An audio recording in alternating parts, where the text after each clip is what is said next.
Počuli ste argument, že Židia okupujú palestínske územie? A preto Palestínčanom neostáva nič iné, len terorizmus, keďže Židia zaberajú stále viac a viac ich územie? Tak v tomto dlhšom videu chcem povedať, ako to v skutočnosti je. Mám tu nejaké mapy a obrázky, ktoré kolujú po internete. Napríklad toto je taká typická mapa, podobnú mapu, alebo ak nie presne túto, ukazuje Mahmud Abbas, čo je prezident palestínskej samosprávy, ktorý ukazuje, že v roku 1946 toto zelené územie bola palestínska zem a len to biele bola židovská zem. Ako idete ďalej, tak vidíte, že Izrael zaberá stále viac a viac územia. Na internete kolujú aj takéto obrázky, ktoré majú znázorňovať, že Židia zaberajú stále viac a viac územia Palestínčanom. Tento chlapec na posteli je palestínsky chlapec, to vedľa je psík, ktorý má znázorňovať Izrael a tento chlapec dovolil psíkovi, aby býval v jeho dome. Lenže ten psík mu stále zaberá väčšiu a väčšiu posteľ, až mu nakoniec zabrá celé územie a chlapec musí spinkať vedľa. Takže chcem povedať, ako to je, v čom sú tie mapy pravdivé, v čom sú tie mapy zavádzajúce, v čom sú tie mapy polopravdivé. Takže poďme si na mapu pôvodnej Palestíny. Palestínsky štát neexistoval pred vznikom štátu Izrael a dlho ani potom. Existoval britský mandát Palestína. To je toto územie, ktoré vidíte tu. Britský mandát Palestína získala Británia potom, ako porazili Osmanskú ríšu, pretože predtým toto územie patrilo Osmanskej ríši. A to územie bolo o mnoho väčšie, ako vidíte, územie dnešného Izraela. Tadiaľ to tečie rieka Jordán a územie dnešného Izraela je aj na západ od rieky Jordán, ale pôvodná Palestína bola aj na východ od rieky Jordán. No a oni slúbili kráľovskej rodine, ktorá bola v Meke, myslím, že sa volali Hašimovci, že ak im pomôžu poraziť Osmanskú ríšu, tak im darujú časť územia Palestíny a slúbili im aj ďalšie veľké územia. No a oni im pomohli poraziť Osmanskú ríšu, no a potom dostali územie na východ od rieky Jordán, čo vzniklo štát za Jordánsko, to je dnešné Jordánsko, a dostali aj Irak, ale od roku 1958 už táto dynastia v Iraku nevládne, ale v Jordánsku tento kráľovský rod je doteraz. No a teraz sa bavili o tom, čo bude s územím, ktoré je na západ od rieky Jordán. No a na tomto území žili Židia aj Arabi. Ja si prekliknem na túto mapu. No a táto mapa je zavádzajúca jednak v tom, že to zelené je údajne Palestína. Je to britský mandát Palestína. Nie je to žiaden palestínsky štát. A na tomto území žili Židia aj Arabi. A táto mapa evokuje, ako keby toto zelené územie bolo územie obývané Arabmi a toto biele územie obývané Židmi. Ono tých Arabov tam žilo viac ako Židov, ale zďaleka vôbec nie je pravda, že toto zelené územie je obývané Arabmi. Toto územie bolo z drvivej väčšiny ľudoprázdne. Známy americký spisovateľ Mark Twain navštívil toto územie v 19. storočí, no a písal, že vy ste mohli cestovať niekoľko dní a nenatrafiť na žiadneho človeka. Tam bola púšť, to bolo neskutočne riedko obývané. On bol veľmi sklamaný z toho, že kde je tá sláva toho územia, keď tam žili Židia, keď to bola prosperujúca krajina. No a koncom 19. storočia vzniklo sionistické hnutie. Zakladateľom tohto sionistického hnutia bol Theodor Herzl. A Theodor Herzl si uvedomil, aký je silný antisemitizmus v Európe. Ako na jednej demonštrácii kričali smrť Židom. A on si uvedomil, že Židia nie sú v Európe bezpeční a preto potrebujú vlastný štát. Bolo to ešte pred holokaustom, bolo to v 19. storočí. No a nakoniec Hitler dokázal, že Theodor Herzl mal pravdu. No a začal on robiť politické jednania, že by Židia mohli mať vlastný štát a dostali taký návrh, že by ho mali niekde v Afrike.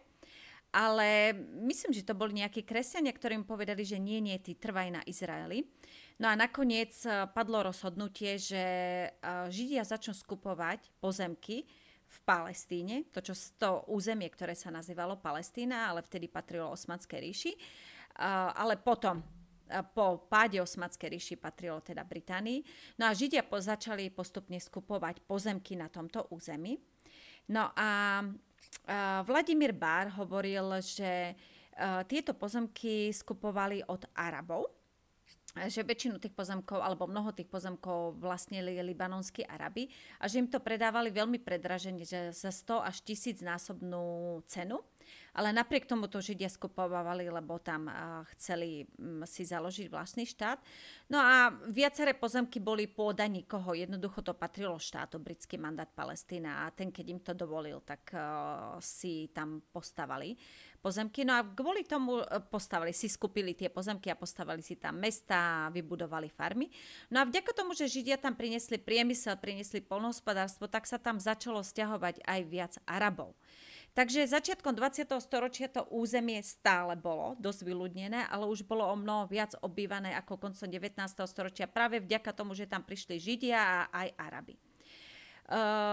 Istý youtuber hovoril, že jeho starí rodičia prišli tam z Európy v 30. rokoch 20. storočia a nie sú považovaní za pôvodných obyvateľov, ich nazývajú okupantmi, ale Arabi, ktorí tam prišli z Egypta o 10 rokov neskôr, v 40. rokoch 20. storočia sú považovaní za pôvodných obyvateľov Palestínčanov. Takže také trošku zvláštne.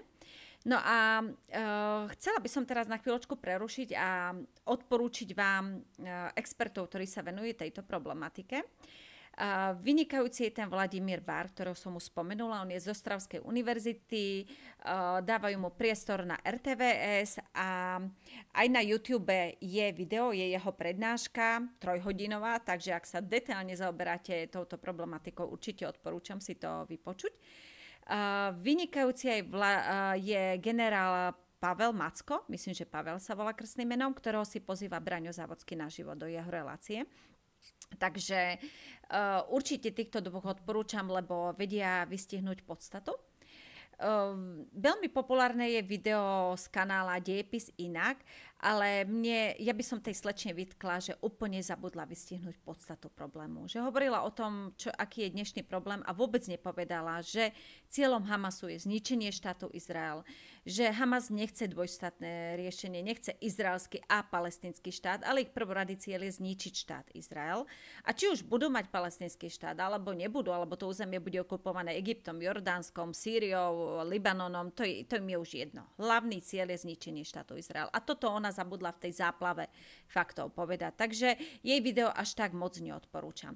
No a vrátime sa teda k tej situácii, aká bola pred rokom 1946. Žili tu Židia, žili tu Arabi a väčšina územia bola neobývaná. A keďže dochádzalo k rôznym konfliktom medzi nimi, tak OSN rozhodla, že toto územie sa rozdelí na židovskú časť, tu vidíte toto biele Izrael, a arabský štát.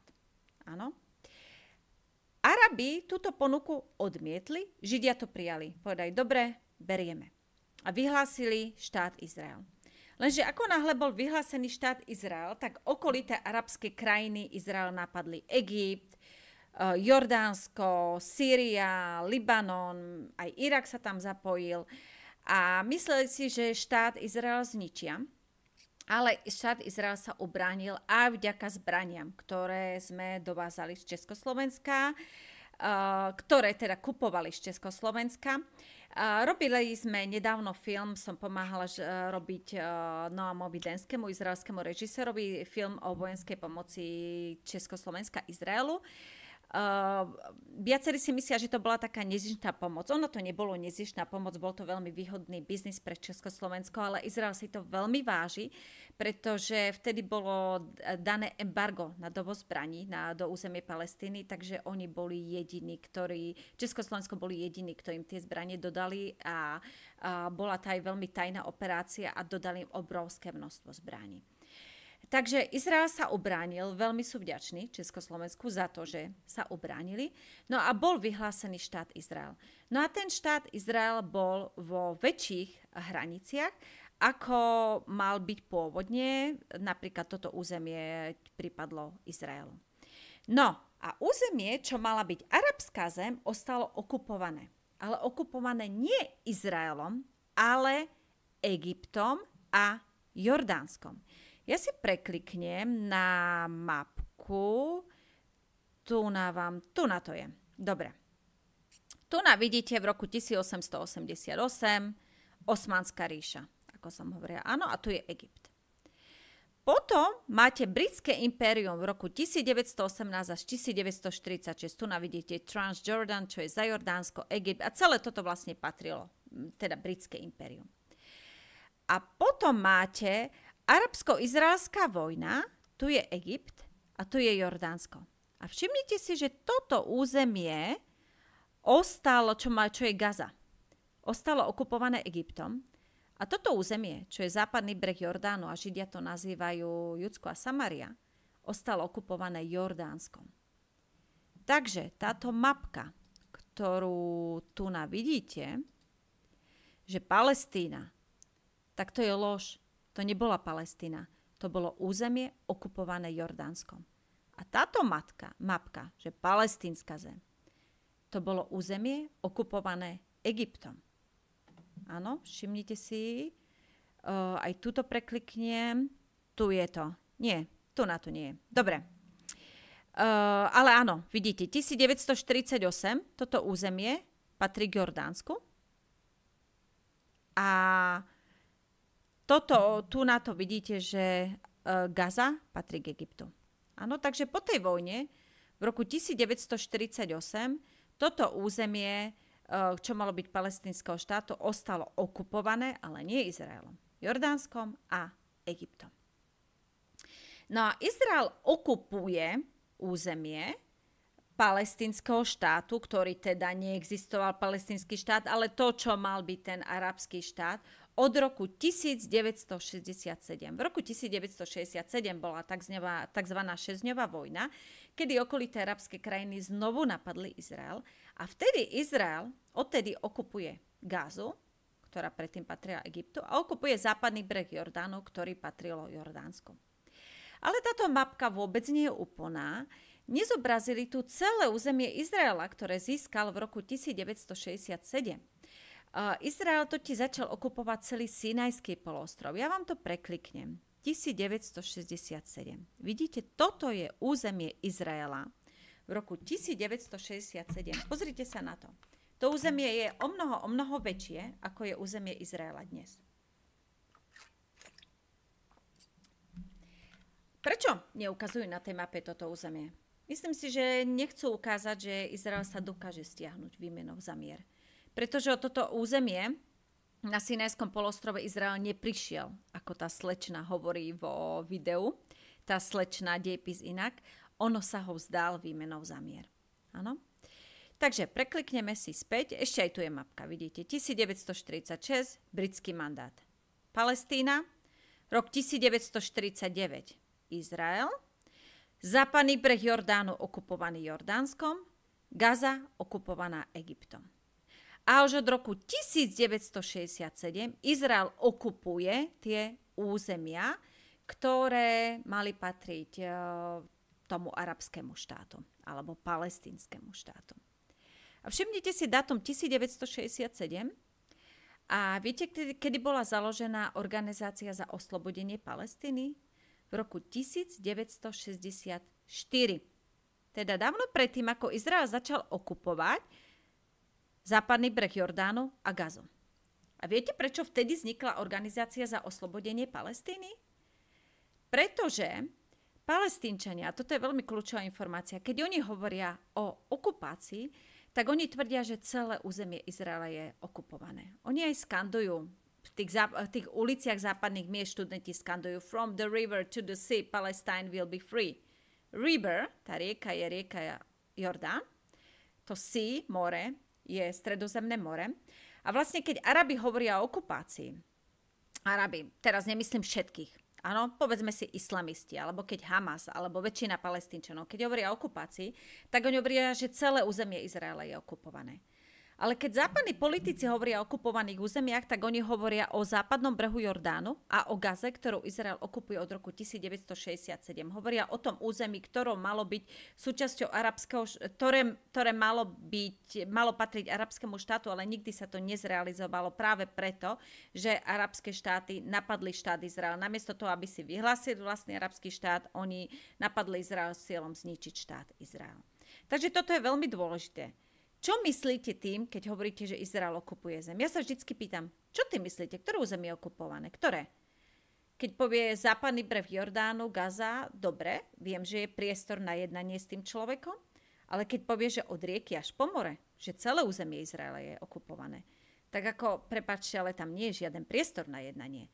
A to je ten problém. Hamas hovorí, že celé územie Izraela je okupované, že Izrael nemá právo na existenciu. A preto s Hamasom neexistuje nejaká mierová dohoda, nejakého možnosť jednania, pretože jednoducho, keby mali 1 meter štvorcový štát Izraela, tak oni ho budú chcieť zničiť. A toto je to kľúčové.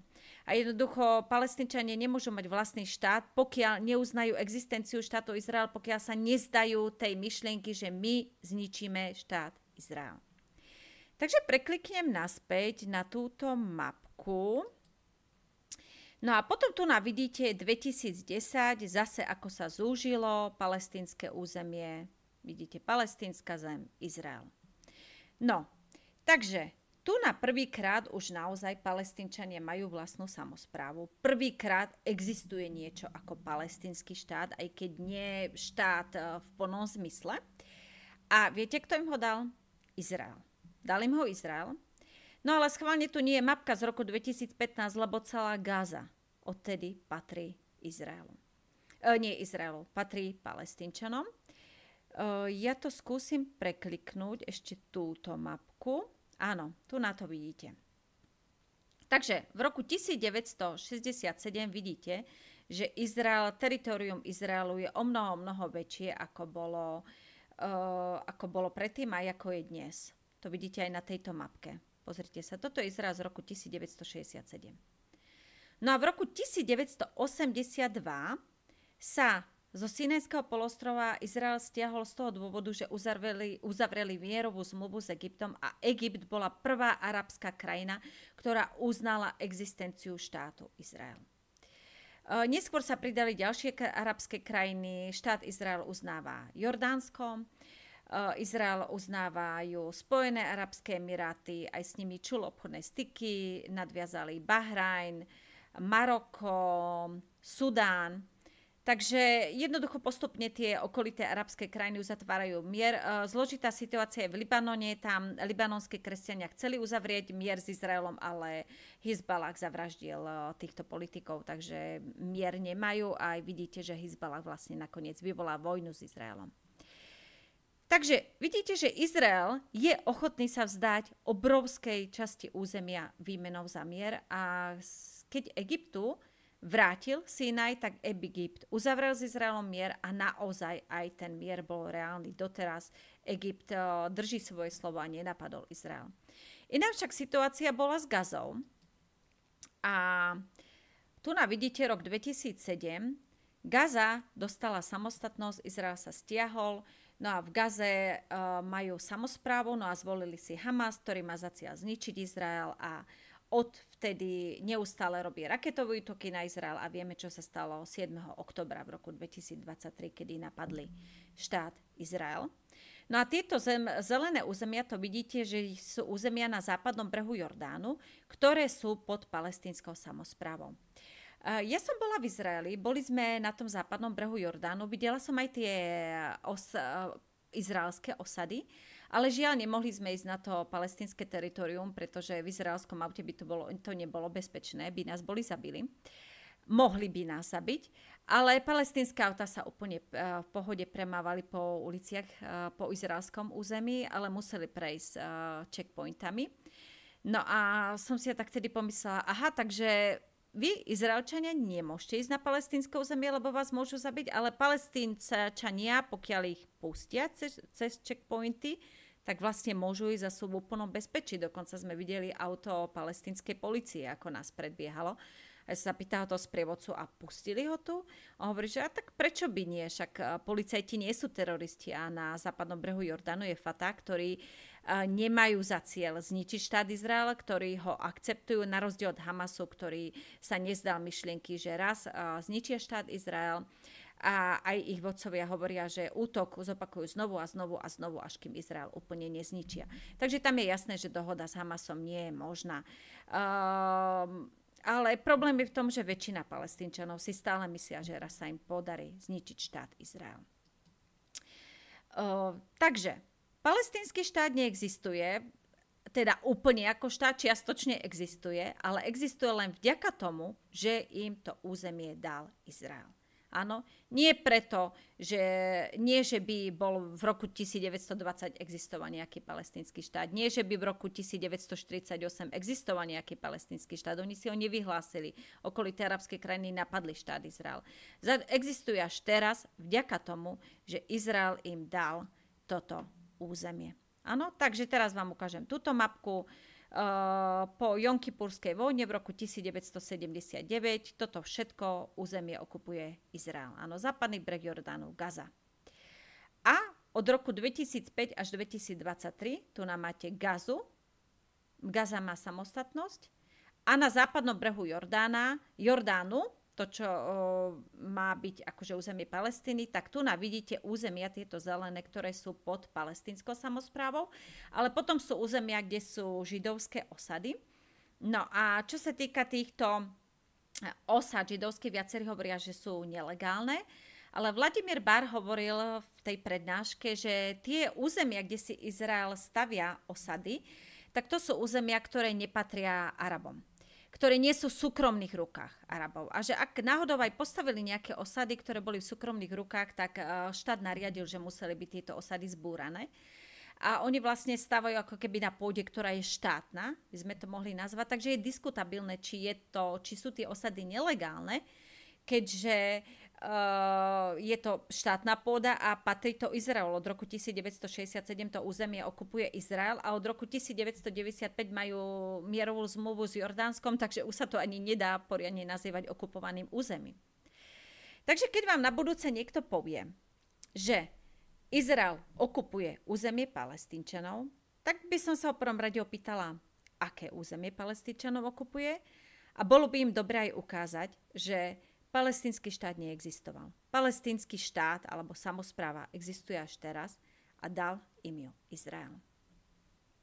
Ak sa vám moje video páčilo, môžete ho lajkovať, môžete ho zdieľať. Môj kanál je nový, je to needitované video, tak sa ospravedlňujem za nejaké chyby.